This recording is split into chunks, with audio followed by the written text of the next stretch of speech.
여러분 반갑습니다. 오늘 우리는 우리가 내리는 수많은 선택 뒤에 숨겨진 비밀을 탐험해보려 합니다. 우리는 하루에도 수만 번의 선택을 하며 살아갑니다. 점심 메뉴를 고르는 사소한 일부터 집을 사거나 투자 방향을 결정하는 중대한 일까지 말이죠. 흔히 우리는 스스로를 이성적이고 합리적인 존재라고 믿고 싶어 합니다. 하지만 정말 그럴까요? 오늘 이 시간에는 표준 경제학이 가정한 완벽한 인간의 환상을 깨고 실제 우리의 마음이 어떻게 작동하는지 분석하는 행동 경제학의 세계로 여러분을 안내하겠습니다. 자, 그럼 본격적으로 우리의 뇌가 설계한 선택의 지도를 함께 펼쳐보시죠. 다음 화면을 보시면 오늘 우리가 다룰 여정의 목차가 준비되어 있습니다. 오늘 발표는 크게 4단계로 진행됩니다. 첫 번째 파트에서는 기존 경제학이 상정했던 합리적 인간의 정의와 그 현실적 한계를 짚어볼 것입니다. 두 번째 파트에서는 노벨 경제학상을 안겨준 전망이론을 통해 우리가 가치를 평가하는 주관적 기준을 살펴봅니다. 세 번째 파트에서는 우리가 왜 유독 손실에 민감한지, 그리고 판단의 지름길인 휴리스틱이 무엇인지 분석할 것입니다. 마지막 4번째 파트에서는 프레이밍 효과와 우리 뇌의 2가지 사고 체계를 통해 더 나은 선택을 위한 전략적 대안을 제시하며 마무리하겠습니다. 이 과정을 통해 여러분은 자신의 선택을 객관적으로 바라보는 새로운 눈을 갖게 되실 겁니다. 그럼 먼저 우리가 그토록 믿어왔던 합리적 인간의 정체부터 파헤쳐 보겠습니다. 표준 경제이론은 모든 경제 주체가 합리적 선택을 한다고 가정합니다. 여기서 말하는 합리적 인간, 즉 호모 에코노미쿠스는 3가지 슈퍼파워를 가집니다. 첫째, 모든 정보를 완벽하게 처리하는 판단의 합리성입니다. 쇼핑할 때 모든 매장의 가격 차이를 실시간으로 계산하는 능력 같은 것이죠. 둘째, 한 번 결심한 것을 반드시 지키는 무한한 의지력입니다. 다이어트나 저축 계획에 단 한 번의 오차도 없는 상태를 말합니다. 셋째, 오로지 자신의 이익만을 극대화하려는 동기입니다. 하지만 현실의 우리는 어떻습니까? 세일 문구에 현혹되고 작심삼일에 좌절하며 때로는 남을 위해 기꺼이 손해를 감수하기도 합니다. 노벨 경제학자 허버트 사이먼은 이런 인간상이 사실상 신에 가깝다며 비판했습니다. 이어서 다음 장에서는 이 완벽한 가정이 왜 현실에서 무너지는지 구체적으로 살펴보겠습니다. 우리가 합리적이지 못한 이유는 능력이 부족해서가 아니라 인간이라는 존재 자체가 가진 물리적, 심리적 제약 때문입니다. 첫째는 정보의 부족입니다. 우리는 세상의 모든 가격과 품질 정보를 알 수 없습니다. 둘째는 정보 처리 능력의 한계입니다. 정보가 다 주어져도 그것을 완벽하게 계산해낼 시간과 인내심이 부족하죠. 셋째는 감정의 개입입니다. 우리는 기분에 따라 혹은 스트레스 상황에 따라 전혀 다른 결정을 내리곤 합니다. 경제학자들은 이 모델이 현실을 단순화한 추상화일 뿐이라고 항변하지만 실제 시장에서 일어나는 비합리적인 과열이나 공포를 설명하기에는 역부족이었습니다. 사람들의 실수가 서로 상쇄되어 전체적으로는 합리적일 것이라는 기대와 달리 인간의 실수는 매우 체계적으로 발생하기 때문입니다. 이러한 배경 속에서 제한된 합리성이라는 혁신적인 개념이 등장하게 됩니다. 허버트 사이먼은 인간이 처한 상황을 고려한 제한된 합리성을 제안했습니다. 우리는 모든 대안을 일일이 비교하여 최적을 찾아내는 존재가 아니라 주어진 제약 속에서의 정도면 됐다 싶은 만족스러운 대안을 선택한다는 것이죠. 아파트를 구할 때 전 세계 모든 집을 보지 않고 가격과 거리 등 몇 가지 기준에 부합하면 탐색을 멈추는 것과 같습니다. 이를 절차적 합리성이라고도 부르는데 비록 모든 정보를 다루지는 못해도 선택에 이르는 과정 자체는 나름의 논리를 갖추고 있다는 뜻입니다.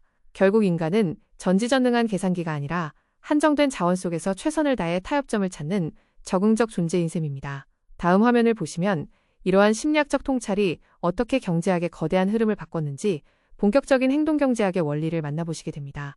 1970년대 후반 심리학자인 데니얼 카너먼과 아모스 트버스키는 경제학의 근간인 기대 효용 이론에 의문을 던졌습니다. 사람들은 수학적 기대값대로 움직이지 않는다는 사실을 실험으로 증명한 것이죠. 그들은 인간이 불확실한 상황에서 대안을 어떻게 평가하고 선택하는지를 설명하는 전망이론을 발표했습니다. 이 이론은 2002년 카너먼에게 노벨 경제학상을 안겨주며 행동경제학이라는 새로운 장을 열었습니다. 전망이론의 핵심은 우리가 가치를 절대적으로 느끼지 않고 상대적으로 느낀다는 점에 있습니다. 즉, 똑같은 100만 원이라도 내가 지금 가진 돈이 얼마인지 혹은 내가 얼마를 기대했는지에 따라 그 가치가 천차만별로 달라진다는 것이죠. 이어서 다음 장에서는 이 가치평가의 첫 번째 비밀인 중거점에 대해 알아보겠습니다. 여러분, 연봉이 5천만 원인 사람이 1천만 원 오른 것과 연봉이 1억 원인 사람이 1천만 원 깎인 것 중 누가 더 행복할까요? 절대적인 액수는 후자가 더 많지만 심리적인 만족감은 전자가 압도적으로 높습니다. 왜일까요? 바로 중거점이 다르기 때문입니다. 우리는 현재의 상태나 과거의 경험 혹은 타인의 상태를 중거점으로 삼고 그로부터의 변화량에 반응합니다. 13도씨의 물은 얼음물에 손을 넣었다가 담그면 따뜻하게 느껴지지만 뜨거운 물에 있다가 담그면 차갑게 느껴지는 것과 같은 이치입니다. 이처럼 우리의 가치 판단은 고정된 것이 아니라 어디를 기준으로 삼느냐에 따라 요동치는 상대적 인과정입니다. 다음 화면을 보시면 이득과 손실의 크기에 따라 우리의 반응이 어떻게 변하는지 더 깊이 이해하실 수 있습니다. 전망이론의 두 번째 핵심 원리는 민감도 체감성입니다. 이득이나 손실의 액수가 커질수록 그에 따른 심리적 자극은 점차 줄어든다는 원리입니다. 처음 1만 원을 벌었을 때의 환희는 100만 원을 벌고 나서 추가로 1만 원을 벌었을 때와는 비교할 수 없을 만큼 큽니다. 이는 손실에서도 마찬가지입니다. 처음 1만 원을 잃었을 때는 가슴이 쓰리지만 이미 100만 원을 잃은 상태에서 추가된 1만 원은 상대적으로 덜 아프게 느껴집니다. 이러한 특성 때문에 이득 영역에서는 확실한 작은 이득을 선호하게 되고 손실 영역에서는 오히려 손실을 면하기 위해 위험한 도박을 하게 되는 비합리적인 행동이 나타납니다. 이어서 다음 장에서는 이 모든 심리적 기제를 한눈에 보여주는 행동경제학의 상징, 가치함수 그래프를 분석해 보겠습니다. 이 그래프가 바로 행동경제학에서 가장 유명한 가치함수입니다. 모양을 보시면 원점을 중심으로 S자 형태를 띠고 있죠. 오른쪽 위 이득 영역은 완만하게 굽어 있습니다.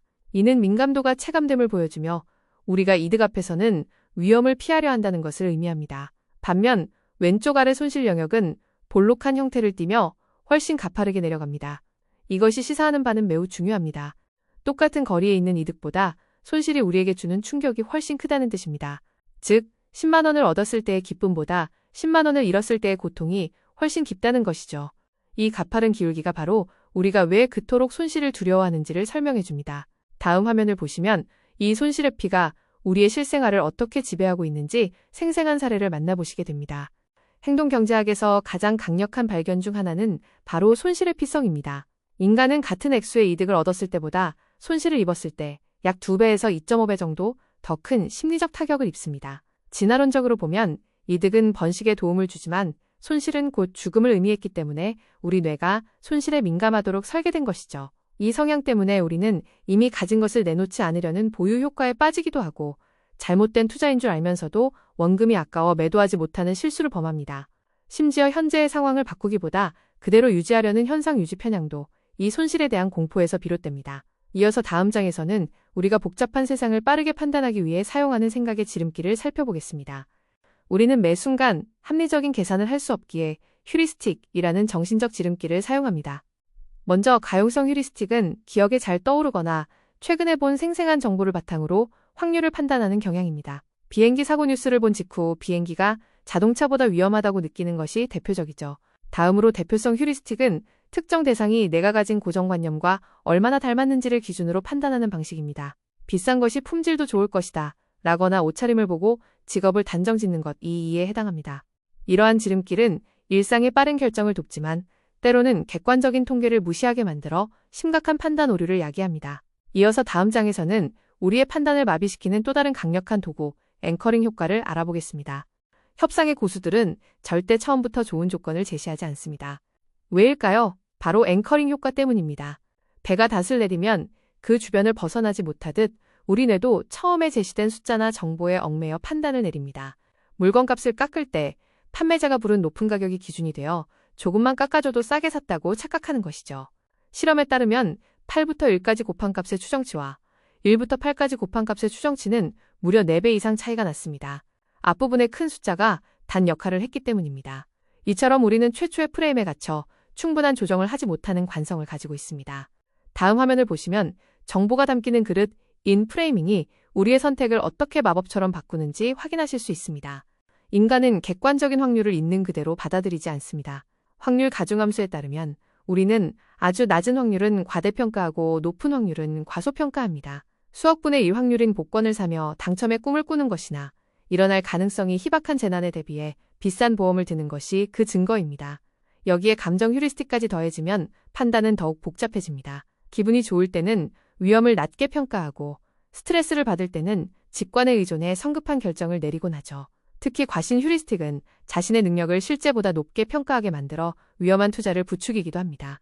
이처럼 우리의 선택은 차가운 계산이 아닌 뜨거운 감정과 착각의 소용돌이 속에서 이루어집니다. 이어서 다음 장에서는 이 모든 현상을 통합적으로 설명하는 이중 경로 이론을 만나보겠습니다.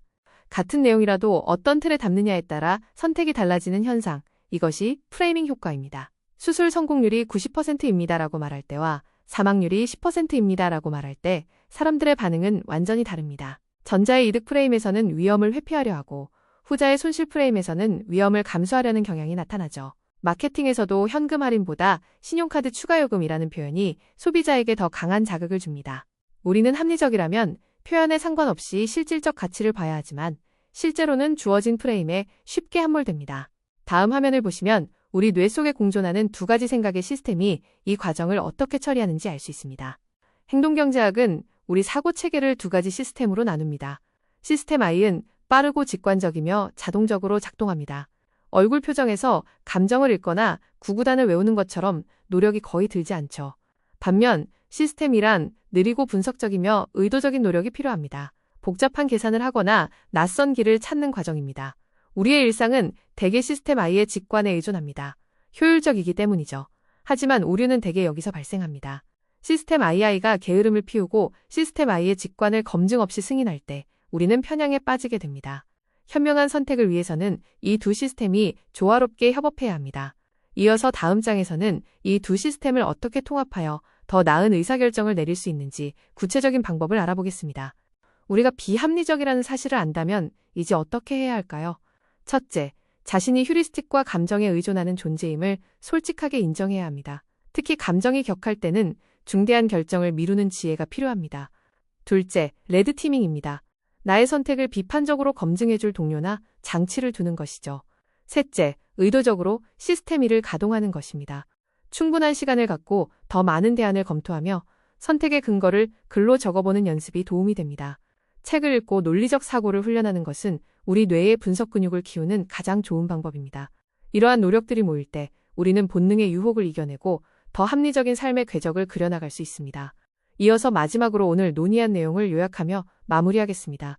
지금까지 우리는 표준경제학의 완벽한 인간을 넘어 실제 인간의 모습인 행동경제학의 세계를 살펴보았습니다. 우리는 때로 실수하고 감정에 휘둘리며 비합리적인 고집을 부리기도 합니다. 하지만 이러한 비합리성조차 우리의 생존을 위해 설계된 진화의 산물이며 인간다움의 증거이기도 합니다. 행동경제학은 우리를 비판하기 위한 학문이 아닙니다. 우리의 한계를 이해함으로써 그 너머의 더 나은 가능성을 찾기 위한 도구입니다. 오늘 이 시간이 여러분의 경제적 선택뿐만 아니라 여러분의 삶 전체를 더 깊이 이해하는 소중한 준거점이 되었기를 바랍니다. 긴 시간 경청해 주셔서 감사합니다.